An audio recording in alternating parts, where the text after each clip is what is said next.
Well, I took a job and inserted an ad in the newspaper that said, secretary, light typing, no shorthand, prestige brokerage firm. And so I started out what I thought would be a summer job as a secretary in a brokerage firm. And then a few years later, the Chicago Board Options Exchange was opening, and I decided I wanted to be a trader on the floor. And I gathered up all my money to buy a seat, and you had to go through an interview process. Well, at the time I was married, and I was about 7 months pregnant, and all these men were looking at me like, what's she going to do on the floor? And I said, wait, this is a temporary condition.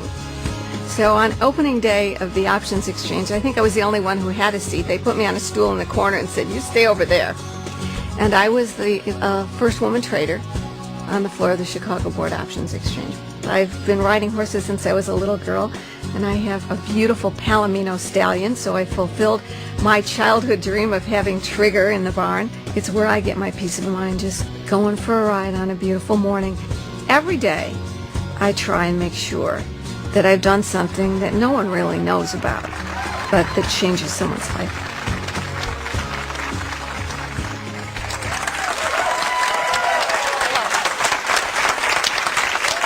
Thank you. Are you ready? Are you ready to talk about money? Yeah. Are you ready to plan your retirement? Yeah. We can do that.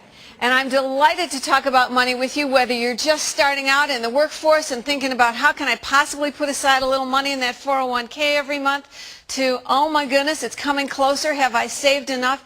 How much money do you need to retire? We're going to help you find your own savage number and find out, more importantly, how confident you are about your own retirement plans and whether you know what you should be doing right now. So that's the whole goal of this program, and let's get started. Before we actually move into that, I want to show you a cartoon from the Wall Street Journal. It's in my new book, The Savage Number. I don't know if you can read the small print. It says, the financial strategy for my retirement should count on me still being alive. You know, we live in an uncertain world. If we knew for sure, it would be an awful lot easier to plan. And that's why everybody's so worried about retirement, this baby boom generation, because there's so many things we don't know. I'll help to point those out to you tonight. So let me give you some basic savage truths about money first. From my last book, The Savage Truth on Money, it pays to plan while you can. And the earlier you start, and some of you are closer to retirement, but some of you who have kids who are in their 20s and just starting out in the workplace, I need to enlist you to give your kids one of the most simple and basic lessons about financial planning. Look, we can't change our own unique money mentality.